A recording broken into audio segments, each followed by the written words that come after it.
Yeah. What do Martin Luther King, Mahatma Gandhi, and Donald Trump have in common? Believe it or not, they're all about movements, creating movements. As an entrepreneur, you are creating a movement.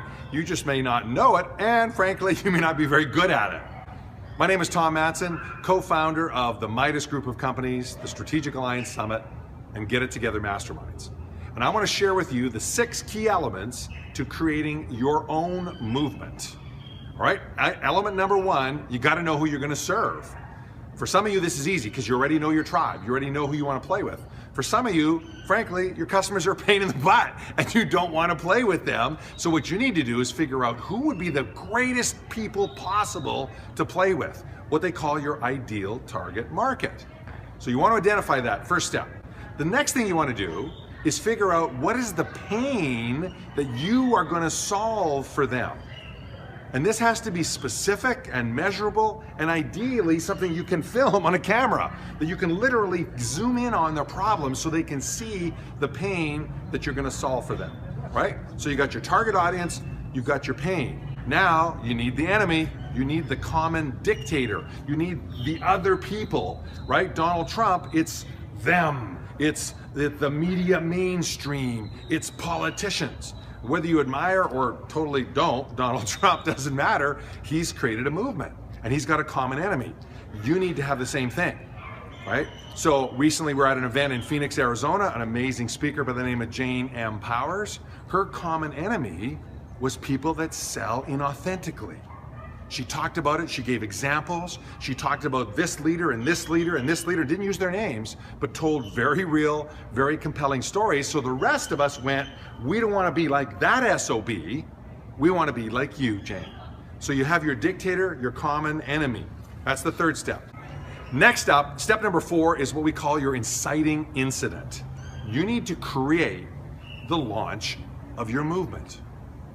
The launch of your movement. It could be a live event, it could be a webinar, it could be a book launch, it could be a manifesto that you publish as a PDF.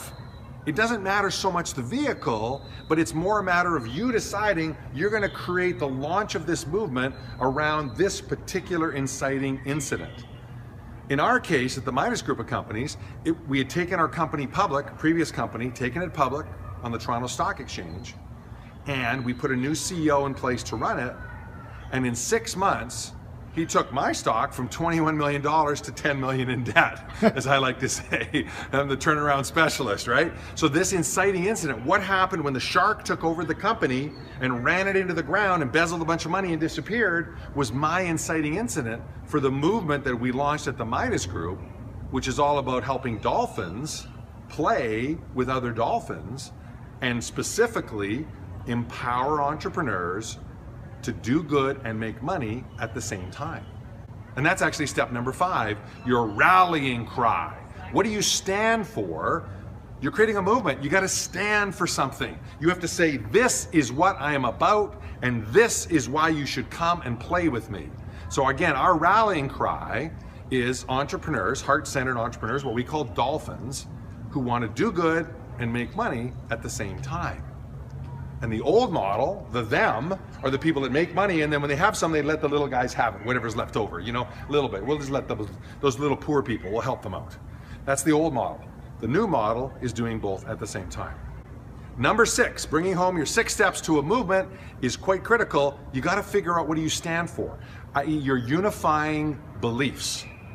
What do you stand for? What does your movement stand for? In our case, we have 5 pieces to what we stand for. You may have 4, 5, 6, 7 things. What you want to do is take some time and look back and say, okay, what matters most? For example, one of the pieces we stand for is, I call it swimming downstream instead of swimming upstream. How many of you are used to swimming upstream? Maybe a little too much, right? It can be a struggle to be an entrepreneur. And I used to sell the world's first indoor coffee, or the indoor golf training center, the world's first coffee roasting franchise, the world's first this, the world's first. And you know what? There's only about 12% of the market that will even consider the world's first. The other 88% don't want to be the first out of the gate, right? They're like, pioneers get arrows in their back. I'm not being no pioneer. right? So you need to decide what it's going to be. One of those for us was swimming downstream instead of up. So now we look for ease and flow. If we've got a client that's been a pain in the butt, we fire them. My last business coach, I paid $50,000 down and 5% of sales to $1 million. That was our contract. Either party had the right to terminate. We actually let them go. Not because they weren't good at coaches, but because they weren't serving our business. They weren't serving our business. It was too much work to get them up to speed every time we got on a call with them. These are some big names in the industry. It was just too much work. It was swimming upstream. So you needed to define and identify your unifying beliefs, your 5, 6 things that you stand for. And then whenever you make your decisions on a product, a revenue stream, a division, a new partner, a financing strategy, you look at your unifying beliefs, you look at your rallying cry, what you stand for, and you know how to make those decisions. So here's my step for you. If you're an entrepreneur, particularly what we call a heart-centered entrepreneur, and you're sick and tired of inconsistent results, you're sick and tired of inconsistent cash flow, and you want to take your game to an entirely different level, click on the link below and let's talk about how together we can help you create the movement you and the world deserves.